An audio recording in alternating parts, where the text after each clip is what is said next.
પહોંચી ગયા. દાદર પહોંચી ગયો. અત્યારે હજી આપણે અમદાવાદ છીએ. એટલે એમની એટલે તું એક કામ કર, તું જ vlogging કર.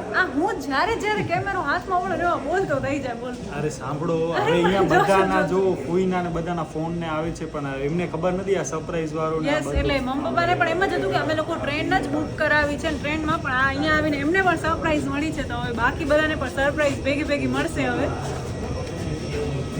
આ જોઈને એટલી મજા આવે છે. આ મને ઘરે લઈ જવું છે, મારી જિંદગીની ફર્સ્ટ ફ્લાઇટ એમ કહી શકાય. તો બસ આપણે ડાયરેક્ટ અહીંયાથી ફ્લાઇટમાં જ અંદર કર્યો. આ ડાયરેક્ટ યાર લાગો ને ઈ જરાક ઓ થયો. ઓહો નાઈસ. હવે આપણે આમ જ કરશું દર વખતે. ભૂતથી ગાંધીધામ જવાનું તો પ્લેનમાં.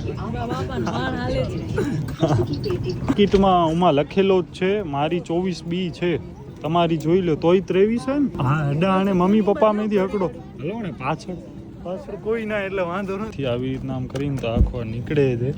વાહ હા, બધો ફર્સ્ટ ટાઈમ જ છે. શું છે કઈ આપણા માટે ગિફ્ટ બિફ્ટ સરપ્રાઈઝ બરપ્રાઈઝ કઈ નથી. હે દીપ Krupa, thank you for choosing અસ. હજી આપણી પ્રગતિ થોડી. આ ડોલર બોલો 150 રૂપિયાનું $2 યસ. તો આ ટાઈપનો છે આખો અહીંયા. ઓહો બર્ગર ને કઈ ખાવો હોય તો ખાઈ શકે ભાઈ. अपना घर जाएगा, इसमें भी वैसे ही गए. બરોબર. એક આ છે ને બીજો આ છે. આનામાં આપણે મને સેફટી ને ધ્યાન શું રાખવાની, ટેક ઓફ વરના ઉડાન. તો બસ મમ્મી પપ્પા પણ અહીંયા બેઠા છે. આમ જોવો તો આ બાજુ કેવો લાગે છે. हाँ जी जरा सेटअप कर ले. देवियों और सज्जनों, समय पर उड़ान भरने के लिए आपसे निवेदन है कि आप अपना सामान ऊपरी सामान कक्ष में या अपने सामने वाली कुर्सी के नीचे रखें और शीघ्र अपने स्थान पर बैठ जाएं. इससे बाकी यात्रियों को आगे बढ़ने में सुविधा होगी और हम अपने निर्धारित समय पर उड़ान भर पाएंगे. धन्यवाद. યસ. તો આવી સૂચના આમાં હોય ને બધી સાંભળતા મિત્રો. આપણી પહેલી ફ્લાઇટ અહીંયાથી ફ્લાય થાય છે, ટેક ઓફ થાય છે. ભગવાનનો ફૂલ નામ. ટાઈમના જો કેટલા પાકા છે એ જો તું. કેટલા વાગે 3:36 ચાલુ થઈ ગયું. 3:35 રિવર્સ લેવાનું ચાલુ થઈ ગયું. તો વિચાર કર. શ્રી ગણેશ ભગવાનનું નામ લે યાર. આ સિચ્યુએશન બહુ બીક લાગી ગઈ. એટલે હમણાં આ ઘટના ટાઈપનું થઈ ગયો ને એટલે જરા એન્જિન ચાલુ થયું. તો આ કૃપા હોશિયારી મારો હેડફોન પર કાઢી લીધા છે. હોશિયારી શું યાર, મને સાંભળશું ગીત સાંભળશું. ગીત શું કલાકમાં આવે છે. અને ગણપતિ બાપા પણ બહાર આવી ગયા છે. ભગવાન મુંબઈ મસ્ત સેફો સેફ લેન્ડ થવા. લેન્ડ કરા દે ભાઈ, લેન્ડ કરા દે. એમાં એક એર હોસ્ટેસ જે હતા ને આપણે મળ્યા, એ આપણા વિડિયોઝ બી જોવે છે. સબસ્ક્રાઇબર છે આપણા. વિચાર કરો અમદાવાદ એરપોર્ટ ઉપર યાર ઓલું આપે તો મજા આવે. Hello Deep Krupa, thank you for choosing us ને થોડી કેડબરી. હજી એના માટે વાર છે. હજી જરાક ફેમસ હજી વધુ થવું. કાં પછી એમને એમ કે ચલો हम आपको पूरा टूर करवाते, પાંખડે ઉપર બેઠ કે દેખો, ઉપર બિઝનેસ ક્લાસ पे देखो. બસ હવે ગાડી ગરમ થાય છે. ના ગાડી ગરમ થાય છે. બસ હવે જરાક ફૂલ એન્જિન તપી જાય ને પછી આમ ધીમે ધીમે આગળ જશે. અને ઉપર પણ આપણે જ લગભગ લાઇટું ચાલુ કરી છે, બાકી કોઈ નથી કરી. તો યસ, આપણો પ્લેન રિવર્સ જાય છે. ટર્ન વારે છે, turn. Oh my god. By the way આ છે સરદાર વલ્લભભાઈ પટેલ આંતરરાષ્ટ્રીય યસ હવાઈ મથક T1 ટર્મિનલ 1. हम आपको याद दिलाना चाहते યસ ને દીપભાઈ જો અહીંયાથી વિડિયો ઉતારે. સ્ટ્રગલ ચાલુ છે ભાઈ. मदिरा पीना, એક સાઈડ રીલ નું, એક સાઈડ બ્લોગિંગ. सिगरेट्स, ई सिगरेट्स, રિવર્સ જાય છે ગાડી. કૃપાને કેમ રિવર્સ ગેર શીખડાયો તો યાદ છે? ધીમે બોલ થોડો. બોલાને પાછો. તો ઓ માય ગોડ, આપણે વાદળાઓની વચ્ચે આ સ્કાય ઉપર પહોંચી ગયા છીએ. મારો અવાજ સાંભળીને તમને થતો હશે કેટલી એક્સાઇટેડ છું. જોરદાર ભાઈ. બહુ જ મસ્ત. આ સાણે આવ્યો બાપે. એ દીપ ના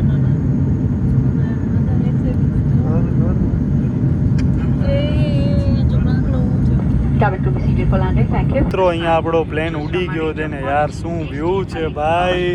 વસૂલ છે ભાઈ. 3000 રૂપિયા વસૂલ છે. હવે વસૂલ છે. આ જુઓ ખાલી અહીંયાથી તમે વ્યૂ જુઓ.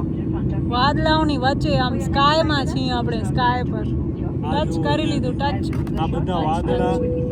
તો હવે કૃપા બેન અહીંયા બદામ કાજુ ને પિસ્તા ને ખાય છે. દ્યો થોડાક એકાદ બે અમને લાભ દ્યો. બુદ્ધિ આવે બદામ ખાઈને તો.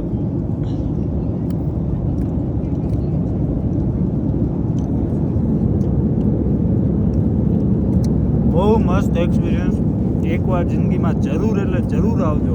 તમને આવવું હોય ને પૈસા ન હોય તો કહેજો, અમે દેશું તમે. દીપ કૃપા બ્લોગ સ્પોન્સર કરશે. સાચી વાત ને? એના કરતા હું ન જાઉં. સ્વાર્થની ભાવના ના રાખ.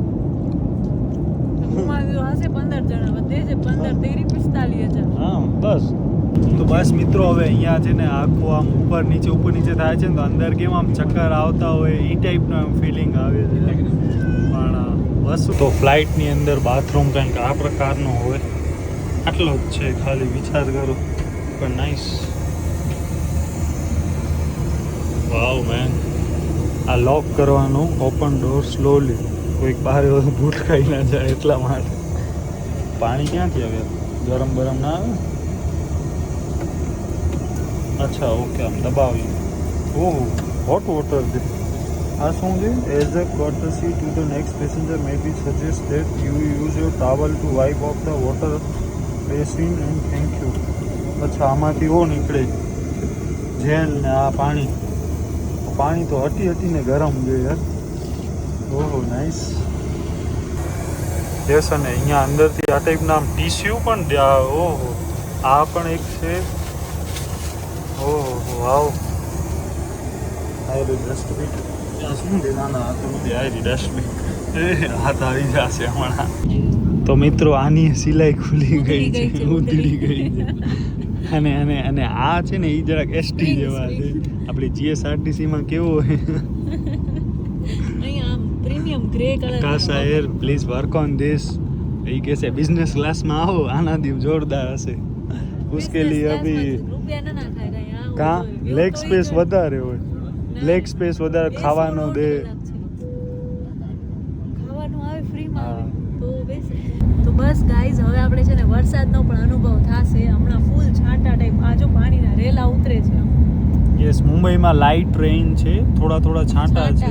ઝીણા એકદમ. યસ, ને 5માં 5 ઊંચી છે, એટલે આપણે 5-10 મિનિટમાં લેન્ડ કરી જશું. મને ખાલી હવે જમીન દેખાય ને તો મજા આવી જશે. ગ્રીનરી ઈ વ્યૂ છે ને નેક્સ્ટ લેવલનો હોય છે. હજી તો વાર હે ગાઈઝ. અહીંયા આપણા સિવાય કોઈ કોઈ જ નથી ને આખો આ પ્લેન ખાલી પ્લેન શું લાગે છે યાર. જો ખાલી આ ભાઈ છેલ્લે લેટ લતી કૃપાની પરસું મને ઉપાડવી પડે યાર, પણ મસ્ત હતો. ઉપર કઈ રહી નથી ગયો ને, આપણો ક્યાં અહીંયા છે? રાખ્યો તો ને બેગ લગભગ. તો બસ મિત્રો, આપણા માટે અહીંયા બસ ઊભી છે. ઓ માય ગોડ યાર, ભાઈ પણ શું મસ્ત છે યાર. What a experience man. આપણે ફાઇનલી આવી ગયા છીએ મુંબઈ એરપોર્ટ, અને અહીંયા કંઈક આવું લાગે છે યાર. નાઇસ. બેલ્ટ નંબર 4 માં આપણો લગેજ આવશે. થાકે ફૂલ લાગો છે મને તો. બસ અહીંયા બેસો, અહીંયા આવી. અને હજી સુધી છે ને એવો લગેજ વાળો આવ્યો નથી. રોલ જે બેલ્ટ હોય ને એ હજી ફરતો નથી, એટલે બસ ત્યાં સુધી આપણે અહીંયા જરાક આરામ કરીએ. તો આપણો લગેજ પણ આવી ગયો છે, પણ હજી એક હશે ને એ. હવે જોજો આમાં ટેગ ચેક કરી લેજો. જોઈ લઉં. હા, અહીંયા નથી. ટેગ ચેક કરજો ખાસ. ક્યાં છે? આ ક્યાં છે આપણો? હા, આપણો જ છે ને લગભગ. તાળો તમે જ માર્યો હતો. હે? હા, ઈ જ છે ને. તમે ચેક કરો. તો આટલી વાર મને એમ કે આના કરતા અમદાવાદનું એરપોર્ટ બેસ્ટ છે, બટ હવે આ જોઈને મારી બધી ધારણા. મુંબઈનો એરપોર્ટ તો બહુ જ ફેમસ ને મસ્ત છે. આ આપણે અહીંયાથી આપણે આવ્યા અરાઇવલ્સમાંથી, અને બસ આવો કંઈક છે વ્યૂ મુંબઈ એરપોર્ટનો. આ જે એની પેટર્ન છે ને હજી બારે પણ હશે, તો બસ એ બહુ જ જોરદાર લાગે છે. મિત્રો, મુંબઈની લક્ઝરીમાં તમારું સ્વાગત છે. આ I think Sahara star hotel છે. ઓ માય ગોડ યાર, લાઈક આપણી અમદાવાદની પતંગ હોટલ કેમ છે એવી. અને હવે અહીંયાથી 2 કલાક બતાવે છે. વિચાર કરો, ડોંબીવલી બહુ એટલે બહુ જ દૂર. ખાલી કેટલા 41 કિલોમીટર છે, પણ ટ્રાફિકના હિસાબે 2 કલાક. આગળ હજી થોડાક આગળ જાશું ને એટલે રેડ છે, ગૂગલ મેપમાં બતાવે છે ફૂલ રેડમ રેડ છે. અને મમ્મી કૃપા અને પપ્પા ત્રણે પાછળ. અમદાવાદથી મુંબઈ અમે પહોંચી આવ્યા સવા કલાકમાં. હવે મુંબઈથી ડોંબીવલી પહોંચતા 3 કલાક. આખો 100 પિક્ચરનો પાસ. એવું છે બધું.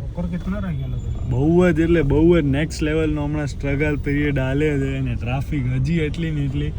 હજી 1 કલાક ને 9 મિનિટ બતાવે છે. અહીંયા રાખ, અહીંયા હમણાં વાગા છે 9:10. અહીંયા રાખતો. હા બોલો. ગાઈસ તમે માનો કે ન માનો, અમે પાછળ બેઠા છીએ ને સ્ટેચ્યુ છે, સ્ટેચ્યુ. 100% કાંઈ ડગે એમ જ નથી. માથું હલે ખાલી ખાલી ડોકું હલે છે બસ. તમને આવો અનુભવ લેવો હોય તો તમને અમારા ભેગો તો આવો અનુભવ તમને દીપ કૃપા વ્લોગ્સમાં જ મળશે, બીજે ક્યાંય જ જોવા નહીં મળે.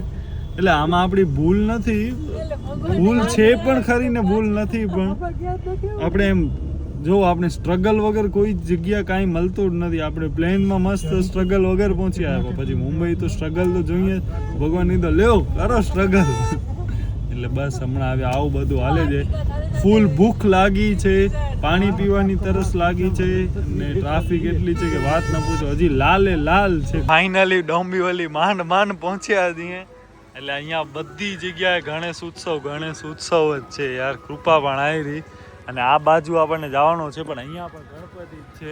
આ જૈન ગણેશ ઉત્સવ, વાહ. થોડી ઘણી તકલીફ ઈ પડી કે આપણે ગાડી નાની હતી ને સામાન ઘણો હતો ને માણસો ઘણા હતા, એટલા માટે જરાક ઓ થયો. બાકી બધો તો બરોબર રહ્યો.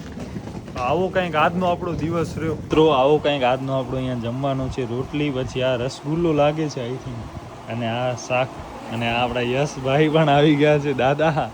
દાદાનો એક ટેટુ ને બીજો ટેટુ હોય. આમ બીજો ટેટુ બતાવો તો. ઓહો નાઈસ ભાઈ. બસ મમ્મી આવી રહી, પપ્પા જમે છે.